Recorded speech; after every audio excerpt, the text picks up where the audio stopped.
Moon in the water, flowers in the mirror, an idiom to denote the illusion and unreal, things that cannot be achieved. In the Western tarot decks, the moon card describes an illusion under the moonlight, a hidden danger in the water. Despite no historical connection whatsoever, in the East, Hexagram 29, which consists of water above and water below, talks of exactly the same thing.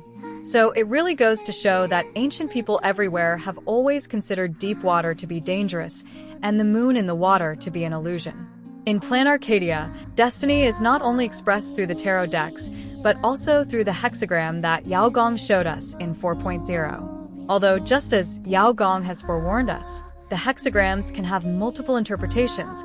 Her own interpretations are not necessarily correct, and other events that she isn't aware of can change the meaning of the divination.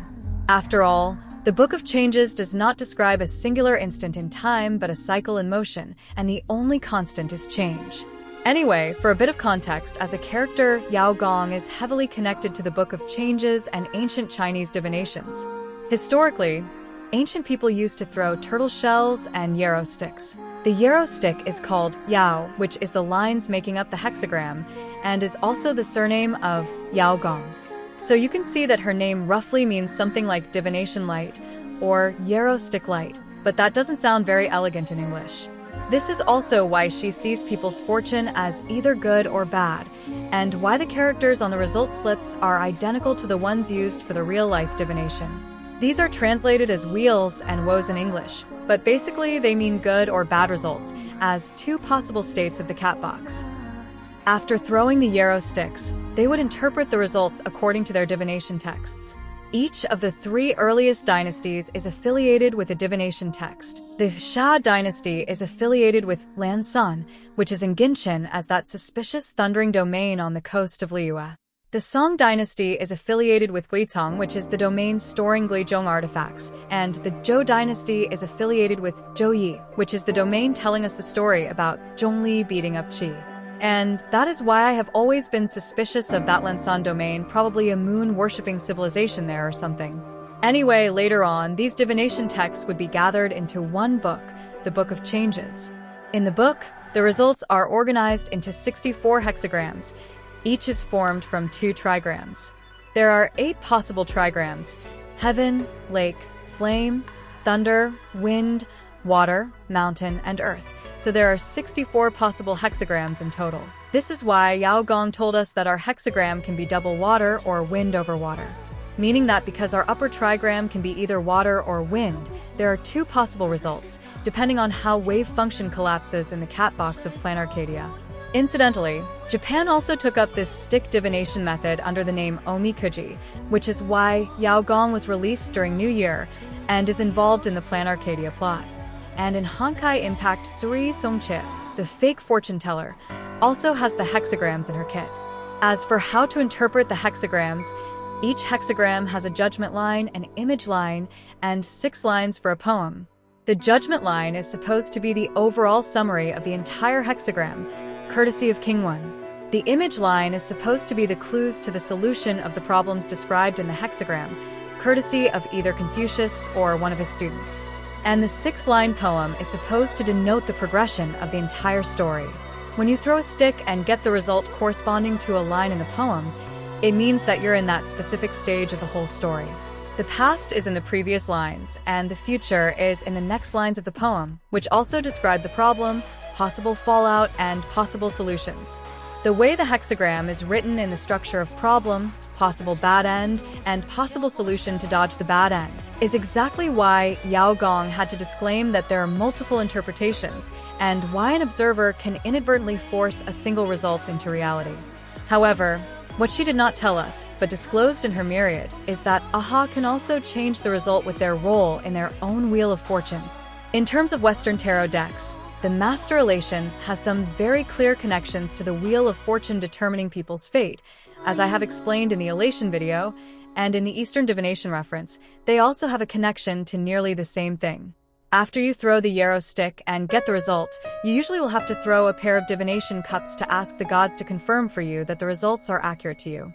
These divination cups are translated as moon blocks in English, even though their Chinese name has nothing to do with the moon.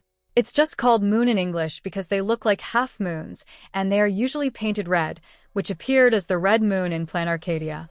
The writers are multilingual, at least in reading and writing, and I'm pretty sure the English pun is deliberate. There are 4 possible results for the moon blocks. If one cup is up and one cup is down, then it's a divine answer and a yes. If both cups are up, then it's a crying answer and a no. If one or both cups are standing, then it means that the gods don't understand what you're asking, and you have to repeat the question again. If both cups are down, then it's a laughing answer, which means that either the question is unclear or the answer is obvious. And it is here that you can see why Aha also functions as the equivalent to the Wheel of Fortune in the Hexagram divination that Yao Guang uses, because they're literally the moon blocks that she has to ask to confirm the results of her divinations. Even though so far, the only answer she has been given by Aha is a laughing answer, and to Aha, the answer to her questions are obvious. But Aha likes her enough anyway to grant her a power boost in her trailer after her question to the god, allowing her to take over the space and locate Sparksy, who was pranking her at the time. In the modern day, the Book of Changes aren't the only poems that people use for divination. Technically, you can replace it with any poems, and Buddhist temples usually replace it with Buddhist sayings and teachings from Guanyin instead. However, for Yao Guang, she mostly sticks to the old-fashioned Book of Changes, as those were the lines she showed us in the main quest and in her story.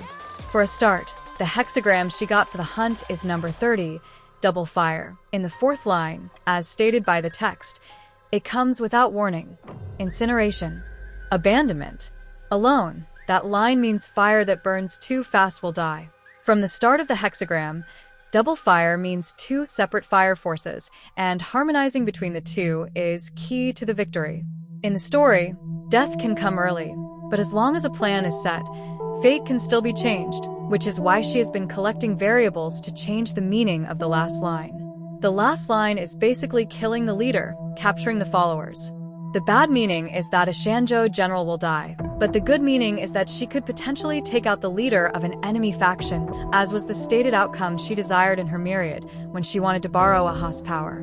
To enact her plan of doubling the fire, she brought Fugue with her, who very obviously correlates to the fire of rebirth and massive good luck after her previous bad end. The other fire she collected was Sunday, as she slapped the mask on him and effectively coerced him to dance to her tunes. The image line, which tells us of the solutions, specified that a great man, by perpetuating this brightness, can illuminate the 4 quarters of the world. The second line further emphasizes that yellow light of the sun means massive good fortune, and the following lines state that even if the sun dies down, the clarity of mind fed by the fire can still bring about the good outcome. Translated to Planarcadia plot, it means that Sunday can help her battle the hidden darkness, even if he is not necessarily the final winner, and if he falls, Fugue is the backup plan. But if both fail, then she, as the leader, will be cooked. Logically, it makes sense too, because who else can cheat Aha at their game than a guy who literally nearly became Aina, whom I'm pretty sure outrank Aha by several good levels and can theoretically beat up the Ouroboros hidden in Planarcadia. In any case, the last line doesn't even necessarily mean physical death. Even in the worst-case scenario, she is likely to go through a spiritual death, as in, she loses her position as a leader, but she is likely to make it through alive as the Chinese representative in Planarcadia. At the very least, it would be massive bad luck and backlash if the character representing luck that people roll on New Year dies for real, so Hoyo probably won't do it. For the preservation, she got the first hexagram of Double Heaven, and again it's the 4th line. One may leap, or remain in the depths, with no fault incurred. Alone, that line means there are troubles, but as long as they stay solid in their position, they will be fine. The 2 trigrams of heaven likely represent the IPC and the Astral Express as the 2 authorities from beyond the sky that control Planarcadia's fate.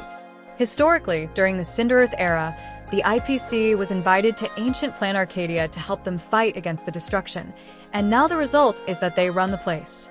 And like the IPC, the Astral Express has also arrived at Planarcadia multiple times from literally beyond the sky across its history, with the station acting as a pass terminal for the train. So this hexagram basically means that the IPC and the Astral Express will work together, at least for the duration of Planarcadia. However, the issue with that hexagram, as is the issue with the Anti-Destruction Alliance in general, is that it contains a hidden dragon and will lead to the double Earth of the Finality reading, where the dragons hide. In the first hexagram, there are actually 2 hidden dragons within the 2 heavens, one representing a hidden great man that you have to court to your side, and one representing the hidden danger that you should not poke.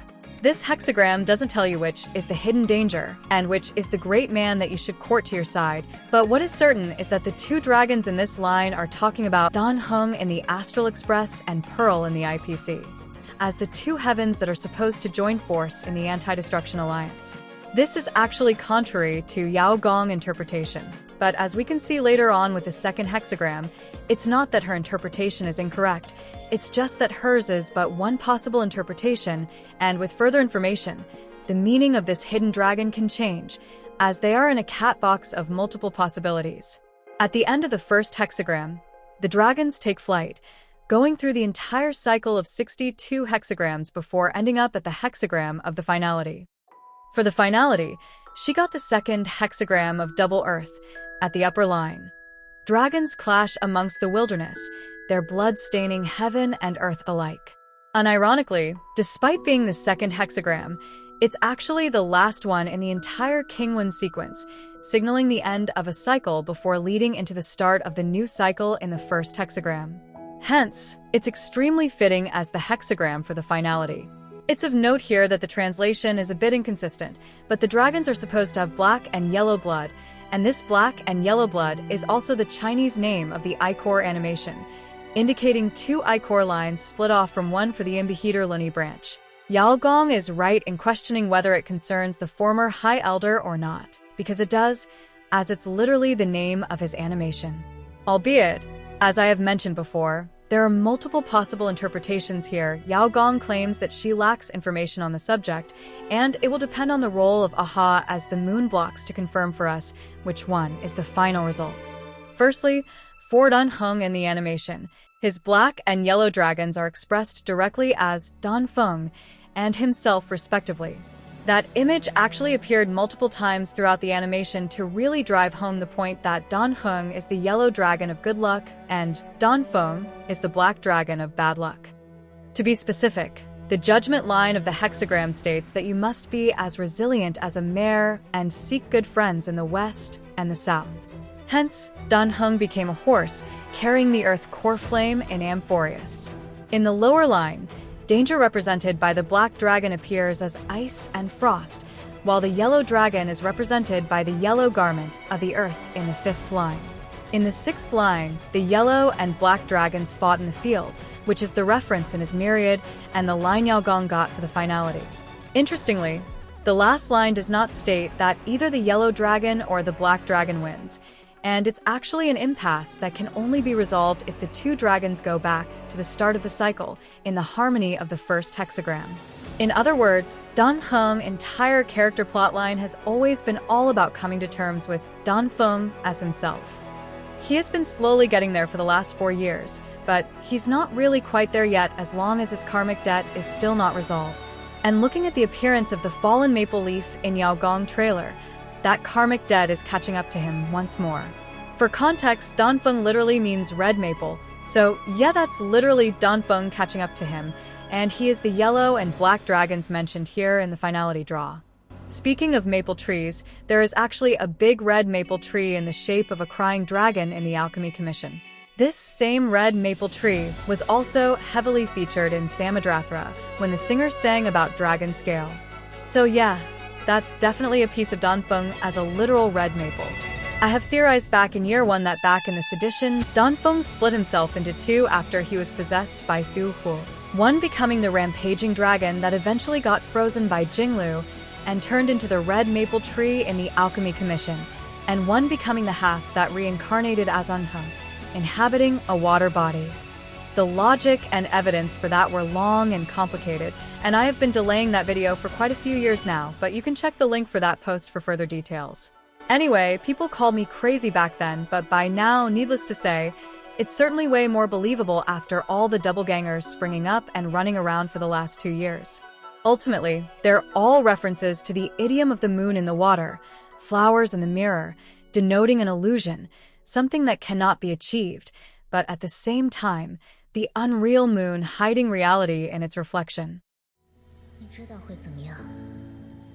你只是指引凡间的使者，这是天意，你不用自责，更不用奢望。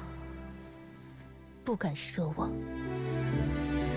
但栏杆人忌我、似我、欺我、触我，我若不顾，问心有愧。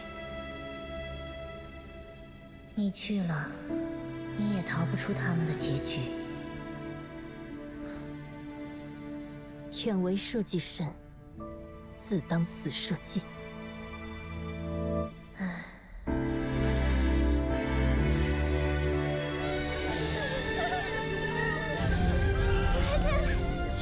神仙来救我们了！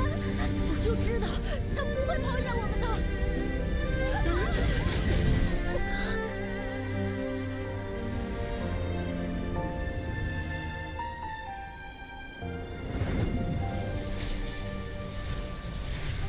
你做的已经足够了。With the Year of the Horse, I think it hasn't escaped my old viewers that the story plot for Duba is suspiciously similar to the theory I proposed back then for Danheng and Enfeng. For one, both are horses, which doubles as a connection to the mare in the second hexagram. Secondly, she was split into 3 impure selves the moment before her death, one in the abyss next to a tree, one wandering the mortal world, and one jailed in the reflection of the moon. And of course, all of them lost their memories of their past lives. That plot was supposed to be a reference to the Chinese belief that a person has 3 impure souls and 7 bright lunar souls. Upon death, these souls would separate and go back to heaven or earth, or wander around as a ghost, which became the heaven, earth, and mortal worlds that the 3 impure selves of Zhu Bai went to. In his myriad, you can actually see Danheng reflection in the water for Danfeng. To be specific, it's the Imbeheater Luni form of Danheng. And when Blade stabbed Danheng in 1.2, you can clearly see that his current body is made out of water, not physical flesh nor blood. Specifically, he turned into a ball of water first, then he became a big water dragon, before reforming his body as Imbeheater Luni. So yeah, Danheng does not actually have a physical body. The power of water is its ability to take any shape, and the Danheng we know is literally a moon in the water, flowers in the mirror, which was why he was specifically paralleled to Evernight and Amphoreus. In short, during the events of the sedition, under the possession of Shu Hu, who had been lying in wait for him in the Scale Gorge bubble in accordance to his plan with Taoran, Danfeng split himself into 2, one who talked with Jinglu and later imprisoned by the Preceptors, and the other 2 became the half-draconic abomination. Half-draconic because it's half a tree, half a dragon, before Jinglu slashed it and left behind the mark as the frost tears on the maple tree in the Alchemy Commission. By the way, this should still be what happened regardless of the timeline for Bahang Death, because Red Maple Dragon with the frost mark being the guy whose name literally means red maple and who was slashed by an ice sword user is rather on the nose. Later on, as the Preceptors imprisoned Unfeng, it was later confirmed that they did some unethical experiments on him in an attempt to prevent his death, make him remember the past, and create the Bloomborn Scion, who should be Bailu, by grafting his body parts onto hapless specimens, courtesy of the Medicus gang. There isn't another young girl running away from the Alchemy Commission for the Bloomborn Scion, which was only created 30 years ago by Taoran and Dan Suo, to be anyone else but Bailu. In addition to Han Ya's report on the subject and the unsent letter by Dan Suo, you can also clearly see the results on Taoran body. Yunhua was also confirmed to have messed around with his reincarnation process, and it was likely her experiments that caused the split between the Danfeng and the Myriad and his moon the Water, who is Anheng with the water body. In other words, much like the other moon horse in Genshin, Danfeng didn't manage to die properly and got split into 3. The dragon maple tree in the abyss, the heavenly soul imprisoned in the moon's reflection in the Scale Gorge, and a human soul wandering around the mortal world to fulfill his past life's wish of being free. 此处是为何处？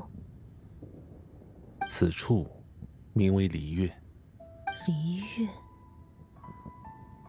岩间琉璃，云间月。那你们又是何人？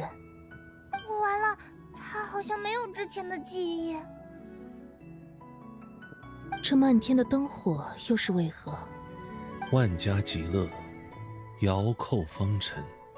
何人方尘？无有，资白。资白？资白就是你呀，你想不起来了吗？是我。哦，是了，我是月宫之使，我名资白。 Evidently, Zubai has always been herself. Evernight is not March's mother. Our other self is not our parent. And Anfeng is not Anheng abusive dad. And Anheng is not a story of escaping from the abusive dad who is himself, as some people had boneheadedly argued back then. You are your old self, and you are also your new self. It's fundamentally a good old story of karmic debt, coming to terms with yourself and ancient Chinese beliefs. And it is this ancient belief that serves as the theme of the whole story, not just for Danheng and Blade.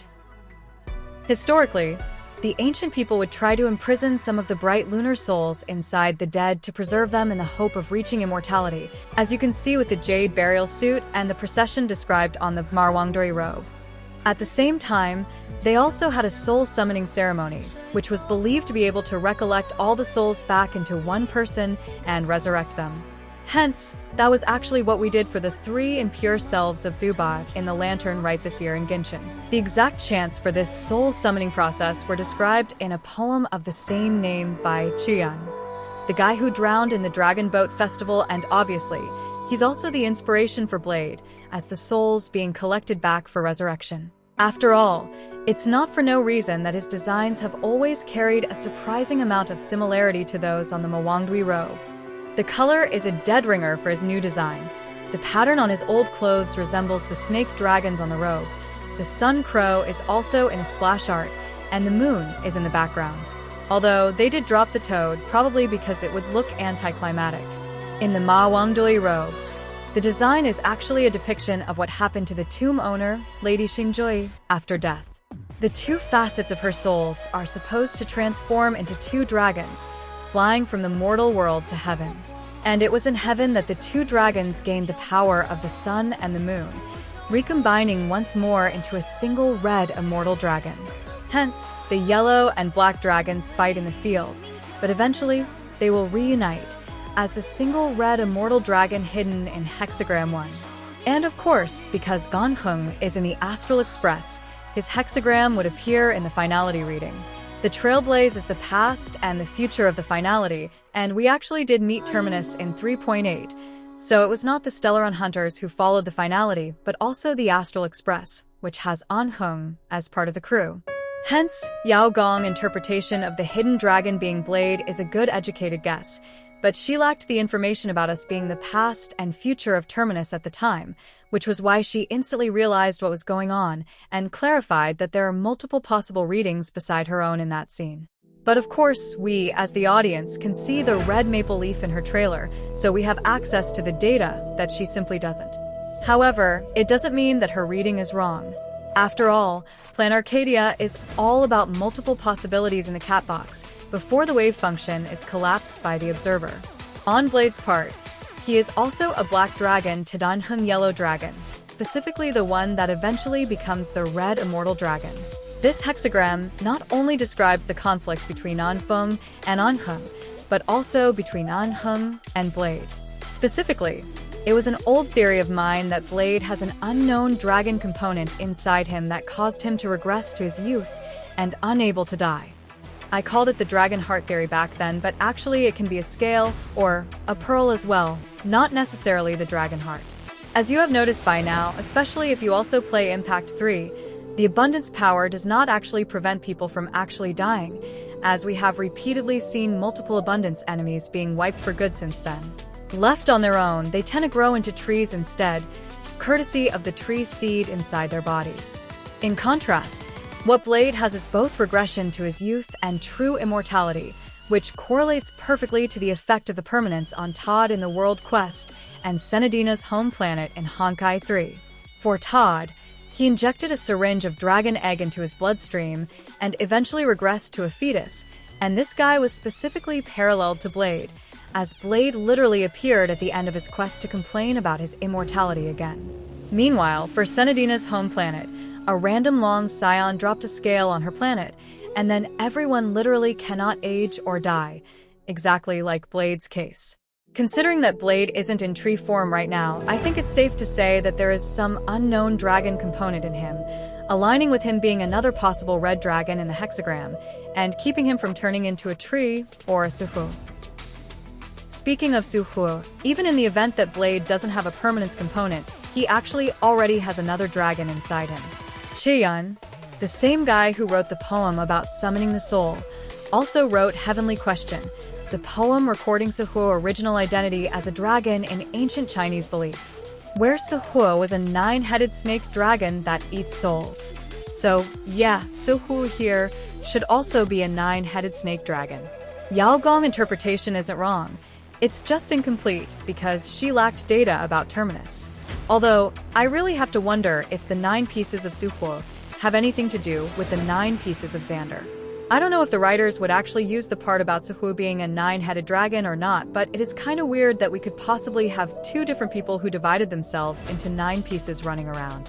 If Suhu turns out to be a piece of my beloved Xander, I'll probably laugh myself sick.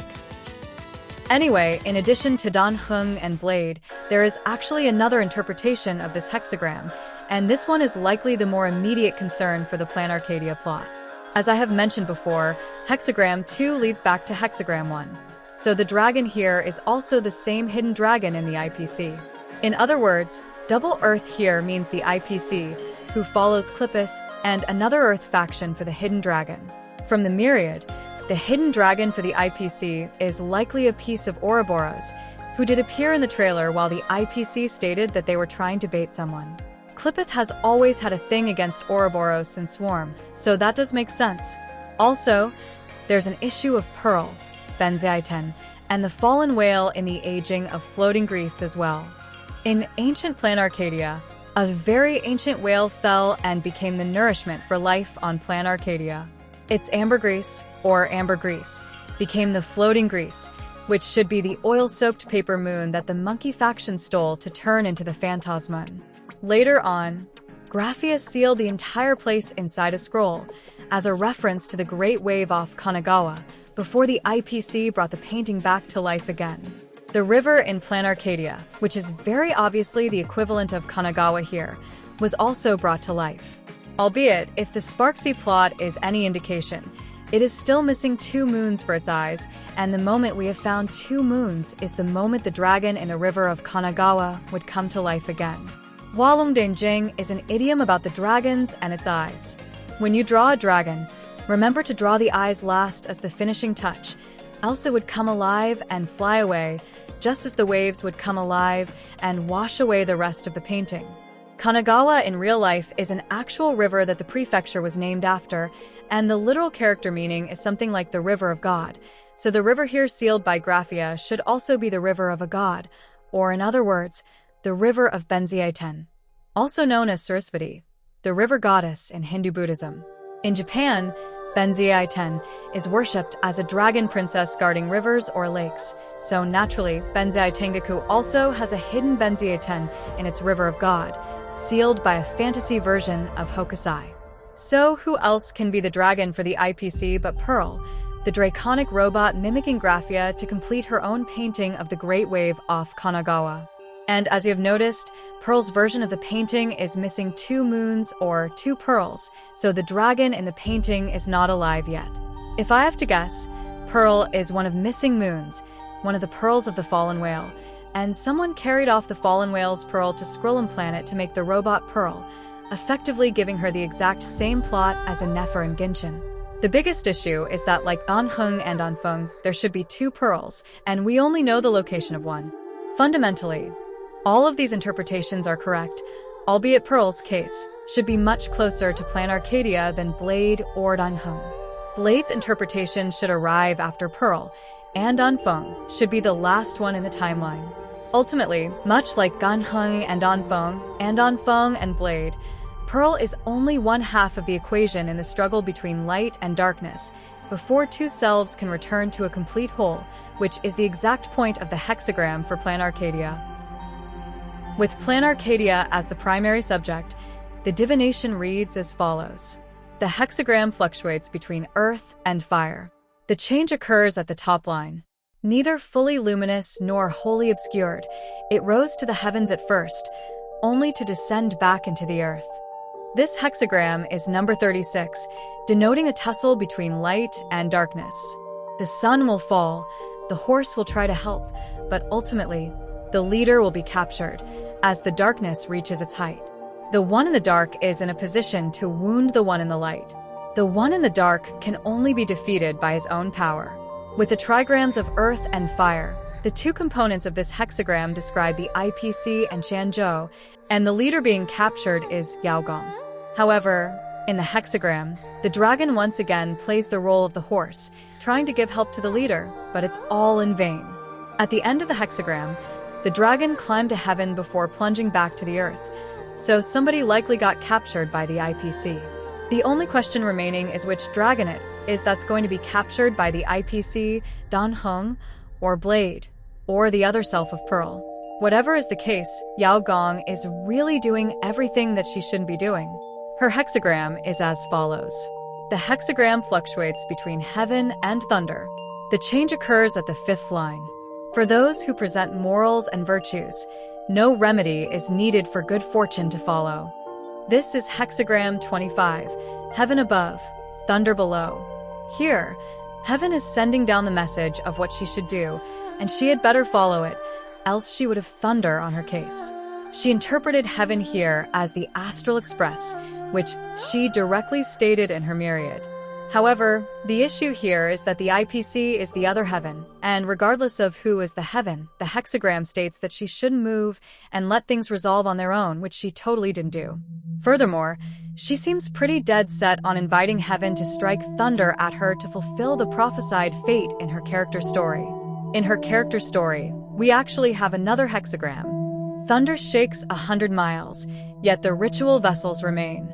This is hexagram 51, double thunder. In her character story, the thunder represents the arrow of Lan that her teacher summoned, wiping out himself and a good chunk of the soldiers on both his side and the abundance side. The ritual vessel, which is actually a sacrificial spoon and chalice, was originally about an ancestor worship ritual. So basically, this means that as long as she remembers her teacher's sacrifice, her teacher's contribution will always remain in history and guide her actions. At the same time, since it's double thunder, there's another one coming along, and this time it's for Yao Guang herself. In her last character story, there is a 9th arrow of Lan in her trial that hasn't fallen yet. In other words, when combined with the hexagram 25, heaven above, thunder, the second thunder in the double thunder here means that she is posed to repeat the same history as her teacher, summoning Lan's arrow with her life within the next 10 days. That said, the last line of hexagram 51 actually shows that she will escape the second thunder, unlike her teacher. That line basically states that if she can direct the arrow to her neighbor, then she would escape unscathed. Mechanically, she has a case of temporal displacement and can randomly disappear, so if she times it right, she will be fine in dodging the arrow. At the end of the character story 4, the first hexagram of double heaven appears again. It reads, "From the abyss to the sky, no blame shall follow." And evidently, from her myriad, she interpreted one of the heavens as the astral express, the starlight from the literal sky she was waiting for. Also interesting to note is that the first hexagram is also the one telling her about the hidden dragon, so while it does lead her to the starlight, it also leads her to a hidden danger in the form of the dragon. This shows up in her reading for us in the quest.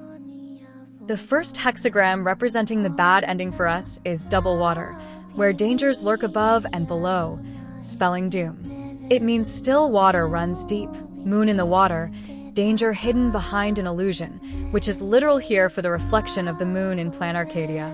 Of course, that moon in the water is Evanescia in Planarcadia, as the dangerous water that we can fall into, but as the hexagram of double water.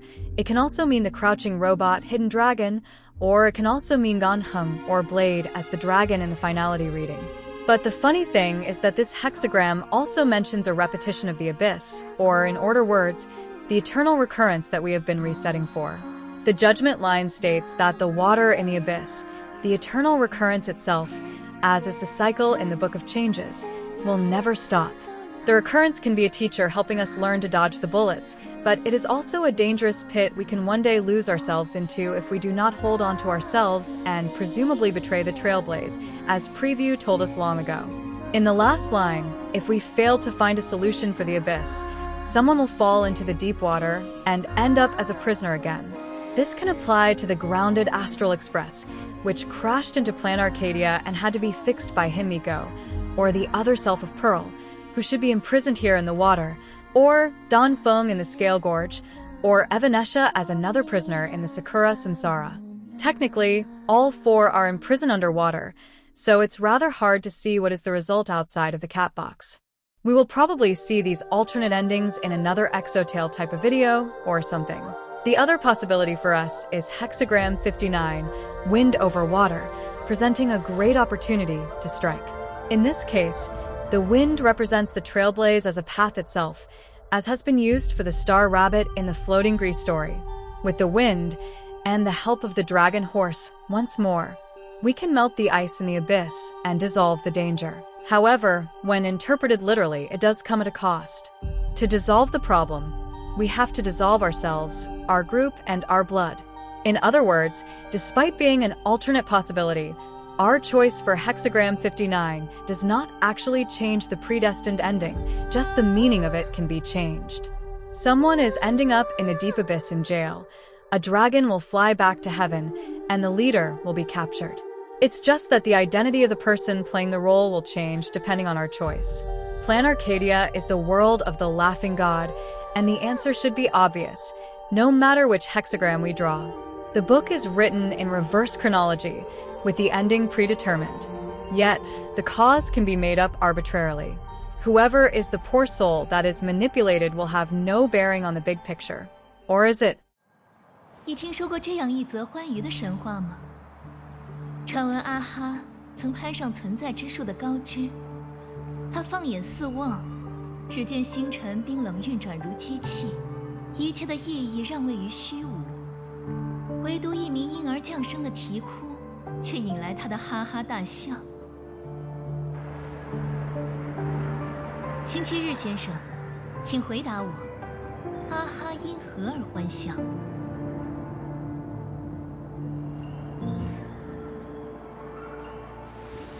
我想是因为，他终于看到一位观众，来到了宇宙这个空旷许久的舞台前。答得好啊，你比外表看起来要幽默多了嘛。古诗之道有云：天眼四九，人遁其意。我们是这恒茫无知的宇宙所能创造出的最大的变数。宇宙与众神为我们设谜，而我们将会给他们意外，一个终末以外的答案。